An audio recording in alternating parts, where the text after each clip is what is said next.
Hi everyone, this is Samrat Kishor. I'm the TSC co-chair of Baseline Protocol. I bring you the Baseline show in India every Thursday at 6 p.m. Glad to see you all again. I see there are some viewers who are waiting for us. So thank you once again. The show is happening after a break of couple of weeks. We were in Amsterdam, based in Amsterdam. Uh, with Baseline Protocol's first ever. We calling it maiden appearance of Baseline Protocol in person. We sold out all tickets. We had a wait list. We had people joining us online. It was a huge response. I would call this a success of an event in Amsterdam. I was fortunate that I could be there in person, and see all the energy around the venue while we were there. There's also a special mention for the Unibright community. The Unibright community members showed up in person as well as supported us online a lot. There's a very special gift that I got from one of the members who's a designer who helped us design the entire look and feel of the event, and I would showcase it on the next show. So do watch out for that. Here is a shout out for Altcoin Gamer. This guy goes by, or I don't know if it's a guy or a girl, but goes by the name of Altcoin Gamer, and um, it's an alias name, and yeah, we would like to keep it like that. So that's that. And as I always keep saying, Baseline Protocol is an ever growing community of individuals. It's got designers, it's got engineers, it's now got a good amount of business people as well who are involved, and we're all starting to make an overall success towards creating business cases for Baseline Protocol into various industries, and we are trying to make headway into those industries with focused workshops with some companies. You will get to hear and more about these companies as we progress with our discussions, and as we sign documents, as we put pen to paper. Okay, so that's a warm welcome to all of you after 2 weeks of break on the Baseline Show in India. And as always, I have with me Mark Haddle, who's also the head of our outreach team for Baseline Protocol. I think it's only Mark's team, it's only the outreach team which is doing wonders these days. It's not only the outreach team, of course, but his team is doing wonders these days, and of course the core devs, hands to keyboards all the time. There is also a Blip bounty hunt going on, so we tried to map it to the Amster based event. So it ran for 6 weeks. It's still running till the 11th.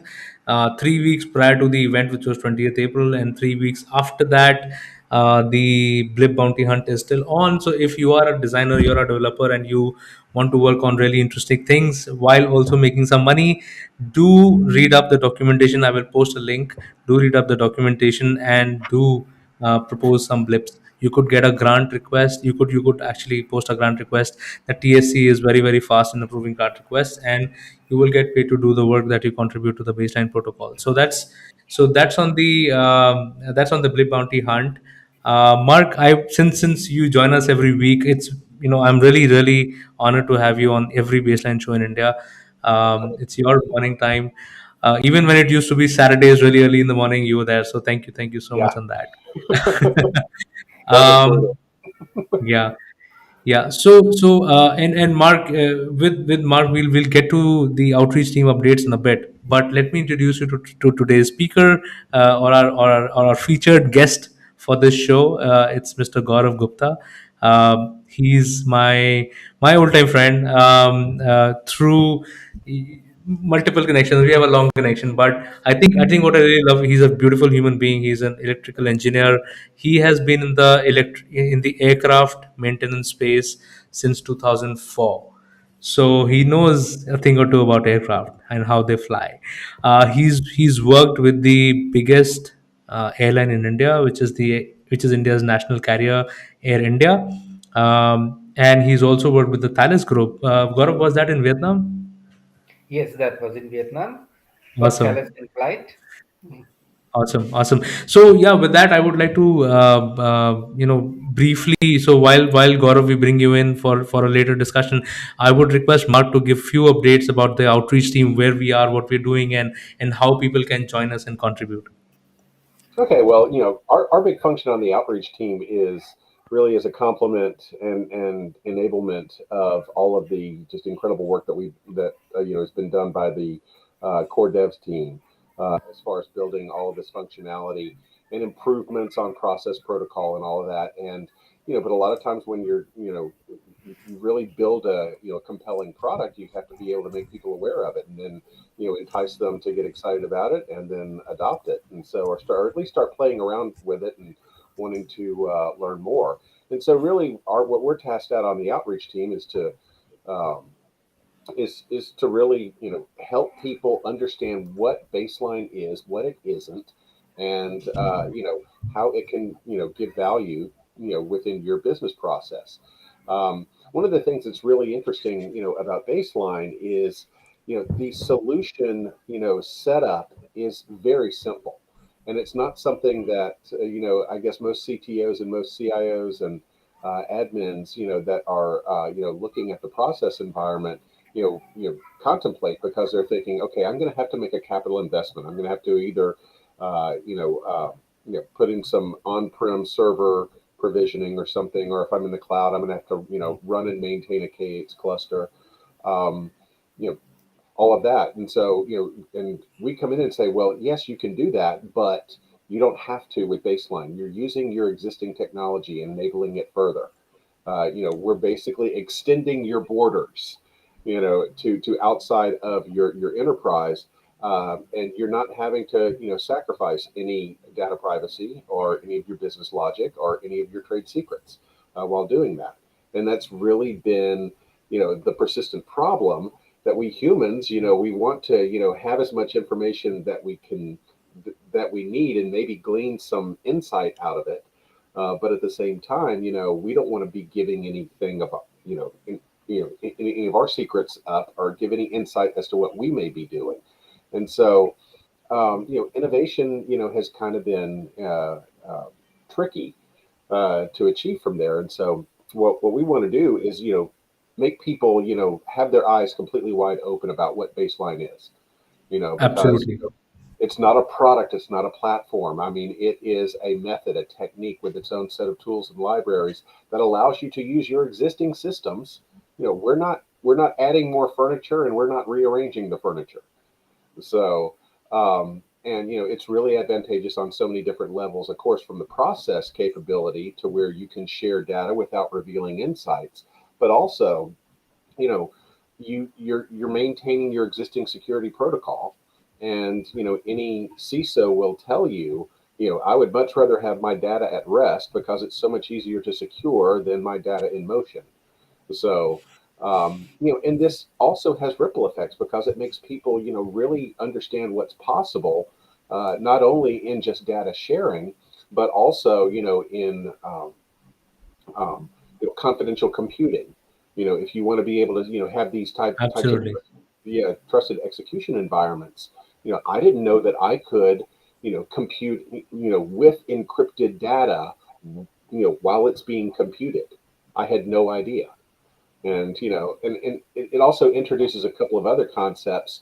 When one of the core pillars of baseline is the zero knowledge proof. This is how we can basically, I can prove that my data set aligns with yours without ever revealing anything. And people kind of are like, how can somebody prove something to me without actually showing me? This goes back to the schoolyard. How can I say, how do I know that, you're giving me four pieces of candy for my quarter? You know, that sort of stuff. I can count them in my hand, but if you just hand me a bag and say that there's four, there's four pieces of candy in it, I hand you a quarter. I really don't know. Um, Kind of a weird analogy there, but the whole zero knowledge aspect of it, has really compelling applications, within this type of process protocol, to where I don't want to reveal anything, but I want to know everything that I can. Yeah, yeah, and I love the way, Mark, you explain it in simple words and with simple analogies. I think that's the beauty of the outreach team and the whole communications initiative that we're running. So thank you for all the wonderful work and hours that you're putting behind this. Yeah, Really, Yeah, I was just say the big thing we do is we focus on what's being heard because a lot of us are blockchain enthusiasts and we were so passionate at the beginning and we started using all of this really high level vocabulary that people are like, wait a minute, I don't know what that is. So Yeah, plain language, Mhm. plain language and, with a thought to what would a non-technical person, how would they consume this? I mean, without a base of knowledge that we normally, I think, take for granted. right. It's just basically how does this work in the real world and what would it do for you and what would it look like sitting in your chair using it? Absolutely, absolutely. And I think you're absolutely right that we started on a different level and then sort of came back. We retracted a lot of things. So even when I look back at some of my original videos, my initial videos, and I have been doing the exact same things, but I think it'll fall in place, and once we have all the decks ready and the various community initiatives running, that's awesome. And by the way, that also brings me to the fact that people who are watching us, people who are listening to us in a future point in time, please do visit our website, baseline-protocol.org. It's a new and improved website. We are also getting fantastic metrics. Yesterday's shows with baseline annual the monthly general assembly, Sunil was talking about statistics, and they look very very promising. So people are hitting the get baseline button. I'm glad, uh, and that's super awesome. So the website has got a get involved section and a get baseline section. So if you are an individual or a company who wants to get involved and design products using the baseline protocol, you can get involved, join our channels, use Slack. You'll get all the support that is possible in an open source community, in an absolutely, and this is absolutely free of cost. Uh, the only currency is your time and your interest, that you have to invest in the baseline protocol. The second way is if you want to get baseline easily, and you have some dollars to spend, you can click on the get baseline section and you can get in touch with one of our sponsors, and then they will assist you with your entire journey of getting baseline end to end. So that's on the baseline. That's on the baseline team. And now I bring back Gaurav. Gaurav, I hope that you've somewhat got a sense of what goes on in the show. We beat our chest and we shout out, get baseline. That's what we do. Okay, but from your perspective, let's learn a little more about your background, your industry, and what you see in terms of the systems being used in the MRO space and or the tech ops space, as Mark was mentioning before we started this, and where do you see there are data silos? Where do you see there are collaboration opportunities which are missed? So there are multiple avenues to explore, but yeah, we'd like to get started with your background, your introduction. And I'd also like to give a disclaimer at this stage that we are discussing with Gaurav a lot of use cases, and he will express his thoughts. But these are not statements made on behalf of his company. These are all his individual thoughts and based out of his own research. So it's not a representation of any of his present or past employers. Yeah, go ahead, Gaurav. Yeah. Thank you, Samrat. So everyone, since 2004, I'm in aviation MRO industry, and this is a small niche. Although the operations are humongous, but this is a small niche. Many professionals, even in the field of engineering, are not aware of what actually goes behind the moment you deplane an airplane and go back to your homes or to your resorts. But there's a hell lot of activity. The aircraft is a buzz with a lot of activity around it. I'm happy to be a part of it. Now, coming to the point of the importance of data and how data can be uh, how data is utilized in aviation. See, I joined aviation in 2004, and since then it has changed a lot. The biggest change came when the Boeing company introduced Dreamliners, the Boeing 787s. So these were the first digital airplanes, what we call them, because the entire airplane, I mean, it's unlike the classical airplanes which used to run on a lot of power. These airplanes mostly run on very little voltages because most of the system are now digitized. even when we talk about what we have, actuators and Hmm. servo systems, many such things have been revolutionized by Boeing with the introduction of 787. So, and digitization brings in a lot of data security issues.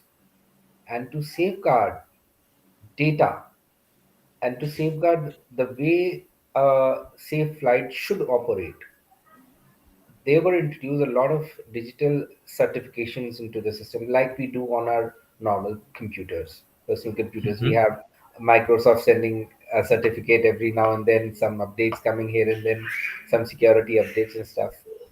Similar things were introduced because everything on a Dreamliner runs on apps. It's again the baseline is the apps. I So see. Okay. yes, so all these things, they need to be, they need a valid certification. And Hmm. initially when in Air India we got Boeing's 787s, a lot of issues used to happen with the groundings and tracking them down. It was because of that certificate expired. So Hmm. it costs a lot of dollars for you not to operate a aircraft and it's sitting on the ground. Sitting on the ground. Yeah. Yes, Totally. and because we in maintenance were used to of the older generation aircrafts, and transition needs time and experience is all about learning what you should not have done and what you could have done. So Right. so that is when a lot of data started coming into the picture of aviation maintenance. Now that is operation side, the airworthiness side of the airplane. Again, data is used well when at MRO level we are processing a vendor's request or processing an airline request to service an airplane. So they have Hmm. job orders, and a lot of thing happens on the basis of what an airline wants to be done to that particular airplane. It's as Right. a very simple analogy, Simrat, would be to show you a case of a car workshop. You go to a car workshop, you tell them, okay, I need this job to be done, I need this job to be done, I need this job to be done, and then they'll do it for you. It's it's just an analogy very similar to what we have in airlines, Hmm. but to maintain an aircraft in an airworthy condition, we have regulators, state regulators. For example, in America we have FAA, the Federal Aviation Administration. In Europe we have EASA, and the local civil aviation organization around the world. They are working under the guidance of ICAO, that is a UN organization, International Hmm. Civil Aviation Organization, and there are where standards are documented as guidance and as aviation rules. So when doing maintenance, when we begin performing a maintenance, we have to have a job card, and that is based Hmm. on the manufacturer recommendations as well as what our clients wants to be done to that airplane. For example, Airbus may want a particular kind of seal to be replaced at every 500 hours, but it may not be a binding. They may say that you can inspect the condition of it. If it I is see. good, good to go, you're okay to fly. So, Okay. but yes, aviation means a lot of money to be Right. invested into maintenance. A lot of money goes into the training of the crew as well as maintenance. So definitely you would want your discretion to get into it. So data there is important. Like I have to have a secrecy of what tasks are being performed for a particular airline, and like I mean, what are the quotations going out for it? And because it's not nowadays it's a cutthroat competition in aviation to stay in the business. Post Right. COVID, Oh, yeah, yeah, a yeah. lot of I think changes that has there. been the case. That has been the case for a very long time. I read on Twitter a few days back. Actually, it was not a few days back. It was years back. And Mhm. then somebody said, how do you make $1 million in the aviation business?" Yeah, And you had to get an the own answer air. was, you start with $1 billion, and then you launch an airline, and then you are left with $1 million. Correct. And you are very true. And do you know who coined this phrase? It was it, No. it it was coined by Sir Richard Branson, the man who's Ah, I done it see. all. Okay. Okay. He's done it all. Yeah, exactly. Yes, yes. He said these lines, and I mean, that's absolutely true. That's absolutely true. The amount of money you invest into maintenance, as well as the continual training of the pilots and the cabin crew, that takes a lot of Right. chunk out of your profits. So you have to have secure systems and everything to at least not lose on other. I mean, plug whatever you can find a Sure, leak in. sure, sure. I remember I asked you a very peculiar question, and that is something which maybe you can address. Maintaining the whole confidentiality agreements that you have with everybody. But just a general. This is just general question that I am asking around what is the level of access that aircraft manufacturers have around the operational data while the airline is using the aircraft. So what's the arrangement like? I mean, how do they have full access? Do they have partial access, or do they have zero knowledge sort of access, the kind of stuff that we are trying to do here? So what's inside? Let's double click on that. So, from the maintenance point of view and from the manufacturer point of view, an aircraft is broken down into three parts: the airframe, the engines which propel that airframe, and the avionics that Okay. help interface the airframe with the engine setup and all the systems are running, because avionics is the soul of the airplane. Okay. Now, you rightly asked a very wonderful question, and many people would be surprised to know that I'll give you a little example of the engines of an airplane. Currently, most of the commercial airliners, the engines are monitored by the manufacturer in real time.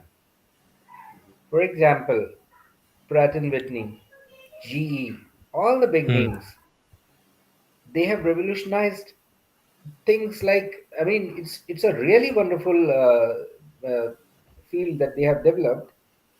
They monitor everything online in real time, when the right from the moment an engine starts running till the airplane starts rolling, flying, and lands back, everything is monitored. You would be surprised to know that if we have an in-flight shutdown, we'll immediately get a text from the manufacturer. Okay, this IFSD is happened, and we would like to see the reports by end of the day. And like, what was the maintenance done earlier on this, and what are the corrective actions you have taken? So Okay. they have access to almost everything. I mean, we cannot hide it, because aviation is a very confined state. Like, there are a handful of people manufacturing these components, and they Hmm. have full monopoly over it. So, whatever they can design and give us to operate, we are just a user operator of it. Whereas the I rest, see. everything is controlled. We may never know like what data has been transferred to them, but they know everything. They would shout that, oh, you did something fishy about it. Okay.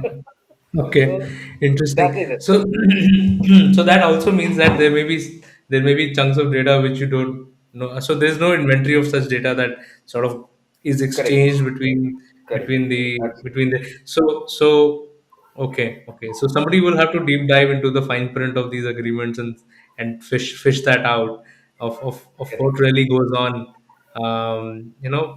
Especially when it comes to, let's say, and then there are different leasing models also of the aircraft. I mean, am I Correct. buying it, am I capitalizing it, or am I leasing it out? So okay, Absolutely. interesting. That's very, very interesting.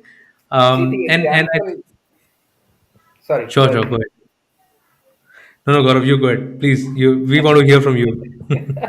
So thanks.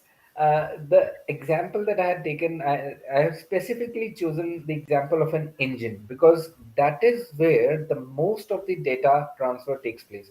Because the Okay. company, because it's the power plant, it's not like your sedan that if something goes bad, you will park the car and just get out and see, oh, what's happening, and you can fix it up and drive on. So in air, it's only two engines your life depends on. So that is why that so much stress they put on maintaining that data, that they are Right. able to pinpoint what, and it, of course, that lot of money goes into it, and it helps them research and bring a finer machine out in the next model. So Hmm. that is why I had taken the example of an engine.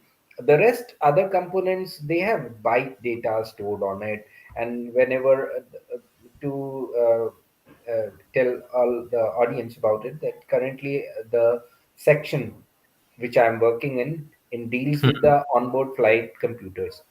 Now, Hmm. OBFCs is the short term I use for it, and OBFCs was first used when we launched the first satellites. So the onboard flight computers are those computers which help navigate, monitor, and craft. So Hmm. when fly-by-wire systems were developed by Airbus Industries by launching the A320 airplane, they used a lot of computers to control, to maneuver, and operate the flight. So the OBFCs are boxes. They are computers, smart computers, which are sent to a particular facility for their testing and repair. So currently, I'm in that facility, and from this experience, I would like to share that when these computers come to us for testing, we have to perform some initial tests. Now, that byte data is stored on the mainframe's hard disk. If we want the vendor to probe deeper into some incident that might have happened, which made that computer bad, we share that byte data with the manufacturer. So this is how information interchange of data takes place between an operator, airline operator, or an MRO with the vendor of a particular avionic computer. I Whereas see. for as I've informed about the engines, it is monitored in real time, because at that place it's a matter of life and death in seconds. So Absolutely. I mean, you Absolutely. have to be on toes. Right. Introduction Right. of newer systems like ADBS out, which is being used widely these days, and you can Okay. Google it, and there is a lot of knowledge on Google even about these systems, ACAR systems.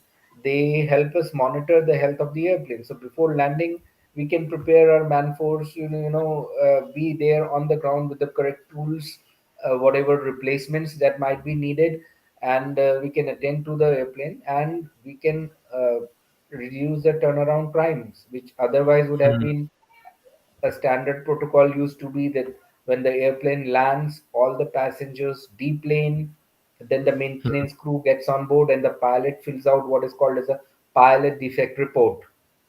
It's Okay. filled by hand in ballpoint pen so that the data stays long, and depending upon what the pilot has filled in that pilot defect report, we would go and do the maintenance.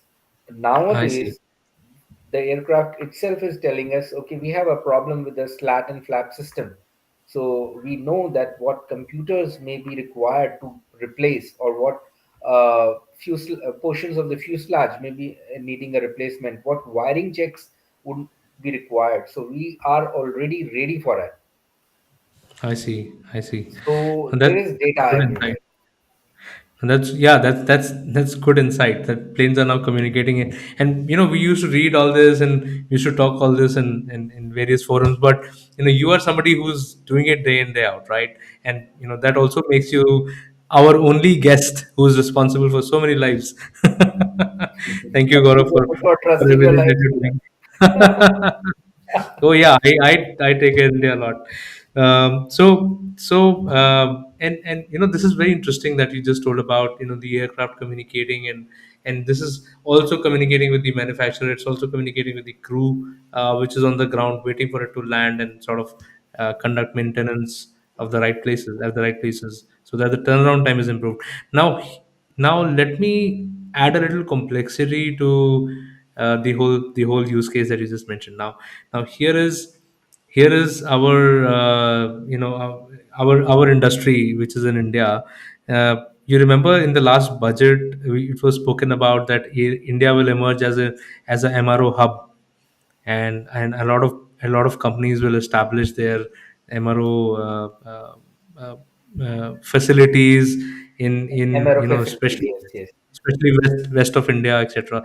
So so what do you see if, let's say, there's a third party? I mean, I just want to run an MRO. I don't want to run an airline. I just want to run an MRO company. So now that becomes a third party. There's the manufacturer, there's the airline. There may be a lesser also involved, by the way, if the aircrafts are leased. But then there is also a MRO, which is a different company altogether. Now, what do you think could potentially be the data exchange? How the data exchange will look like amongst all these players, and what do you see as optimization opportunities? If let's say somebody is not sharing enough data, could they share more data? Stuff like that. So yeah, what do you think? Hmm. Yeah, yeah. Samrat, MRO scene in India is a very hot cake kind of a situation. Everybody wants to jump into this situation, and government also wants a lot to be done in this field because there are so many airplanes in Southeast Asia with pre-COVID. If we see the pre-COVID figures, the checks, Right. we call them maintenance checks. It's unlike your car that you would take to a garage or a workshop only when you need it. In aviation, you have to bring it Right. to the So hangars. talk about the A, B, and C checks. Yeah. Ah, yeah, wonderful. So you remember the part of our conversation, A, B, and C Of checks. course. Of course. Very well, very well. I'll be glad to talk about them, and I hope the audience would also be interested to know about it. And do let Yeah. me know in case you would want something more deeper to be probed. And I would encourage the audience to post, anything they would like to hear more about it. So, Sure. Sure. like I was talking about, bringing in the airplane into a hangar, the maintenance facility. You have to bring it because that is by law. To maintain an airplane in an airworthy condition is by law. If you operate, see, there are three people in aviation. One is a manufacturer, one is an operator, and one is a part of the operator which is maintaining that airplane. Right. Right. Up till 1980s, the two parts, the later two parts, used to be one only. So the Okay. airline used to have engineering department, like I am from the engineering department. So the airline has to have its own engineering department. The Airbus, as for example, Airbus or Boeing, they used to sell the airplane to Air India. Airbus used to maintain it themselves. Whatever technical guidance they need, we have field support people from Boeing as well as Airbus deputed to Air India to support on the field support. Okay. Now, after 1980s, a new business model started coming in, and every airline made the engineering department into a separate entity wholly owned by the parent airline, and they started calling it a MRO, Maintenance Repair Organization. Now, it was up to the MRO to deal with all the engineering activity, but it was mostly of the parent airline. See, there are service level agreements for any airline passing over any airspace or landing into any country to facilitate the passage of that airplane through that airspace or through that landing station. Okay. All these operations were handled by a team. And obviously, for example, uh, say United to India. So United has a service level agreement with Air India, being the national carrier. They would give a service level, have a service level agreement. So obviously, some data would be interchanged, it would be changing hands in with the United staff as well as the staff of Air India. So this is one form of data exchange. Now we Okay. can talk about a scenario, the current scenario, when the MROs have been floated as strategic business units, maintaining and earning profit themselves. They are no Hmm. longer being funded by the airlines.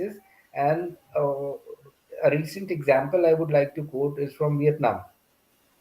Like like any other country, they also did that thing that they separated the engineering part as the Vietnam Airlines Engineering Company.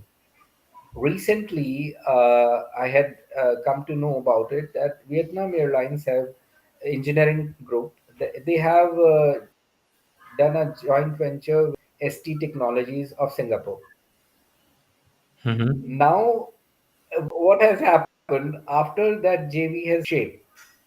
The vendors, more importantly, the Thales Group, they have changed all their agreements with these people, and the costs have risen because now they treat them as a third party. They are no longer part of a national carrier or an airline that has purchased an Airbus airplane from Airbus Industries. So the Hmm. scenario has changed. And in this situation, the data information exchange also changes because earlier it was only the operator and the vendor they were exchanging data. Now a third partner who is a JV partner, they also have the access to all the data. For example, they may have access to the pricing being quoted, and Hmm. since ST Aerospace is a big company and they are dealing with the AOG spares, what we call as aircraft on ground requirements. For example, if a plane breaks down and it needs a part real urgent, we call that situation as an AOG, aircraft on ground, Okay.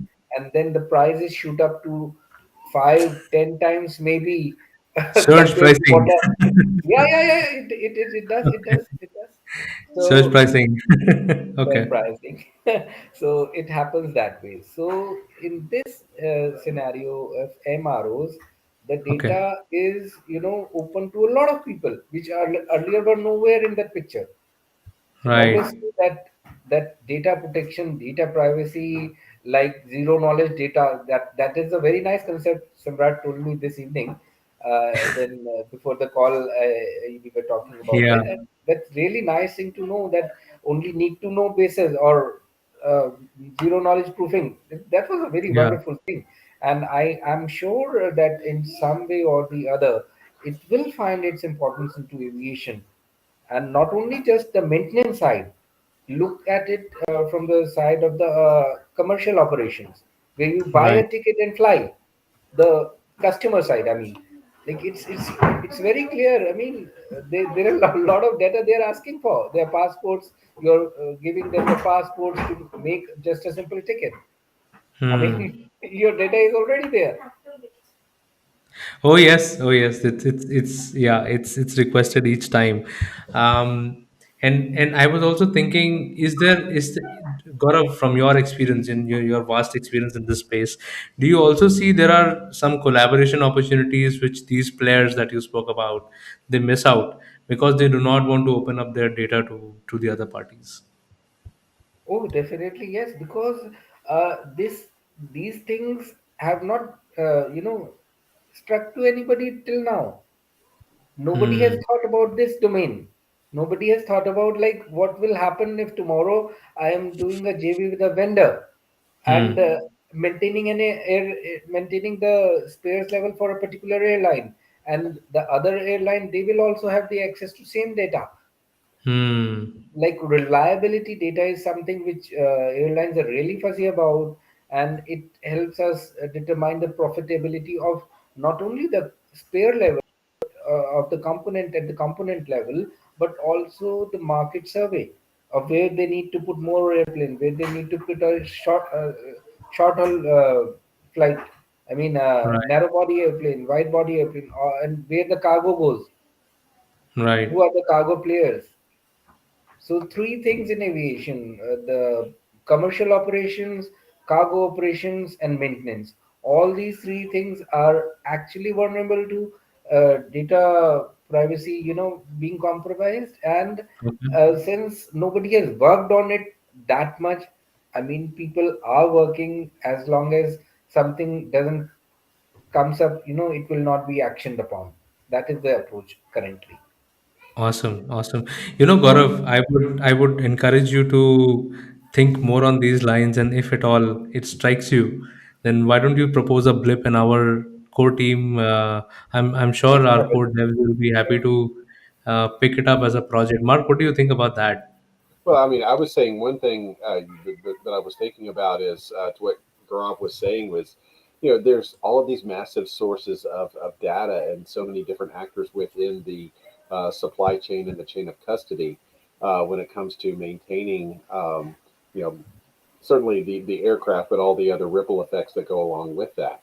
Um, and the requirements that the reporting has to be very complete and very precise Right. and because should something happen, heaven forbid, a crash or something, they want to know, okay, we want the entire paper trail of the Yeah. Correct. existence of this airplane. I want to know everyone that touched every panel, from the Yes. avionics to the engines and all of that. And if you look at it just from the perspective of just the airplane, a lot of us see an airplane, we think it's an airplane. Well, it's Hmm. actually a conglomeration. To what Gaurav said earlier, you have an airframe, which is Boeing or Airbus, and then you have a lot of the manufacturers of the smaller regional jets like Embraer and Yeah. Bombardier do all of that. And then that's just the airframe. So that's, four or five right there. Then you have the engines. You've got Pratt and Whitney, you've got Rolls Royce, you've got GE, and all of Yeah. them have their reporting CFM, requirements. yes, yes. And then with avionics, you've got Collins, you've got United Technologies, all that other stuff. And so all of them, and I would assume that there is a standard that all of these, will at least, an international aircraft operator standard that they all are at least using the same coding taxonomy and ways Yes, that they can document whatever things could happen. But this is such a massive environment, you could see how it would be very difficult just to keep tabs on, even under ideal conditions. And then when you start to put the human factors in to where it's like, well, I don't want anybody, I want to be very cagey with, my data sharing because, maybe I'm not telling somebody, a competitor or interested party that I don't want to Right. know anything, they can probably just by observing my movements and my documentation maybe glean some intelligence about what I might be doing next. And so I want to correct. be able to, I want to be able to obscure that somewhat. So it makes that, reporting process just even more difficult really to keep, complete and precise. Yeah. Yeah. So, Yeah.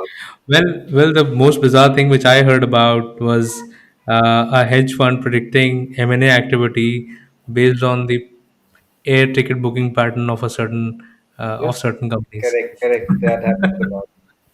Yeah, and they want to do route optimization, but one of the big things that I would say is going to be um, that I thought of that Gaurav didn't talk about, but with the airlines, especially right now, airlines do a lot of fuel hedging as far as so that they can, make sure that they can keep control on their fuel costs, which can go up, Correct, immediately. But with correct. properly hedging, they can really kind of, flatten those volatile, spikes and troughs and stuff like that. So, data is the coin of the realm. I mean, it basically, this is what everything, this is what we can do to make as precise of a prediction as we can based on the historical data.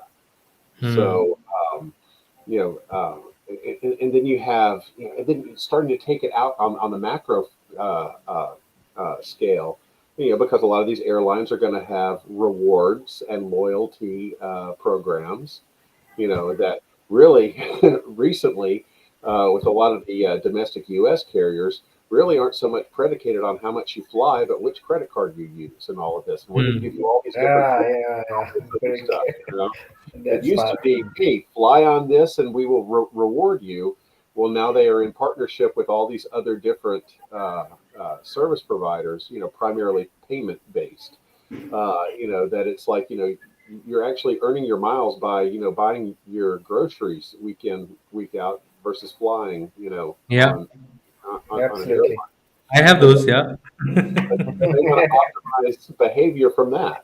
So, Yeah, I agree. I agree. No, I think so. So it's a very interesting field, and I'm sure this one show cannot do justice to the vast industry of aviation in general, and of course the subset of that, which is a niche, as Gaurav spoke in the beginning, which is the MRO space. But yeah, I think I got to learn a lot of things today, Gaurav. Thank you so much for sharing your views and. Always a pleasure. Always a pleasure. Yeah. And I hope that our viewers today and in future will gain something out of today's show also.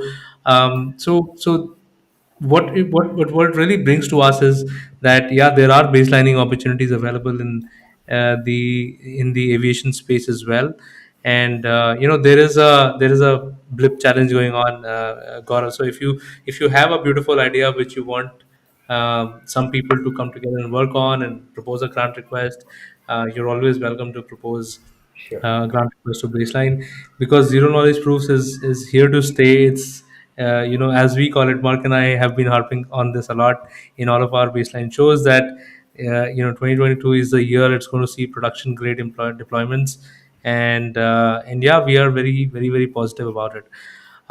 We are past the 45-minute mark. I was trying to reduce the duration of the show gradually, because it just goes on. We all love talking about baseline, and it just goes on. So we tried bringing it down, but yeah, when we have speakers, interesting speakers like yourself, Gaurav, then we just it's fine. We can talk.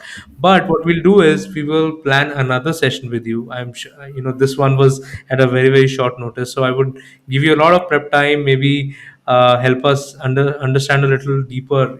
Maybe we could pick up a couple of use cases and sort of deep dive into where these new kind of models could emerge, and if these could be converted into a blip bounties. I would be happy to partner with you and put it up for a grant request. I'm sure Mark will also agree to that. sure. So yeah, with that, let's wrap up today's show. Gaurav, any parting thoughts? Well, I would say we did have a question in the chat. Yeah. So Oh some yeah, from yeah, yeah. I missed that. Yeah, Novohatsky, um, yeah. curious about use cases for play to earn projects. Exactly. It's very interesting because I was going to have somebody today who runs a play to earn company actually. So it's very it's a coincidence. But what we will do is we will invite that person. We will actually not just one but two co-founders of a play to earn company. They already have about I think 3 million plus users on their platform, and they're doing pretty good on in the play to earn space. So definitely something to look out for. But and I need some time to build my thoughts on this. So we can park that question for future. Uh, Right. So what should so he definitely come in and because we want to get the right guest who can Definitely. really stimulate a really incredible conversation about that. So Super, super, super. Yeah, Gaurav, your parting thoughts, and then we close. Yeah. First of all, thanks, Imran. Thanks, Mark, for introducing me to this baseline thing. And what struck my mind was that wonderful idea about that zero knowledge. Uh, yeah, privacy net thing. This is really wonderful. And I also would try to get a speaker about the loyalty programs, as Mark was talking about, to hear from what their perspective from an airline is, and that would be great to have him. And to sum up the session, some thoughts would be that there are uncharted realms which, on discussing and bringing in more people and more thoughts. And definitely, yes, as Samrat said, that we would should talk again, and I will also get some more data into some particular aspects so that we can have a specific point discussed in a next meet or something, and that can, open new vistas of like what needs to be done on this particular point. And we can, because Awesome. MRO is a very, very, very big place, very big place. Yeah. Yeah. Awesome. Awesome. Awesome. Thank you. Thank you once again, Gaurav, for making time today for the baseline show in India. Thank you, Mark, once again for making it this morning. I thank all the viewers who've been around for the entire duration of the show, and also in future if you're watching us. Once again, do like and subscribe to this channel. We make a lot of announcement using this channel, and also join us like community. It's a very vibrant community of open source individuals. We help all teams who join us. We are looking for people from all walks of life. So we're not just looking for developers. We're also looking for designers, for communication professionals, for business professionals who design business ideas around baselining. So with that, I'd like to close today's show. See you next Thursday. Thank you. Thank you.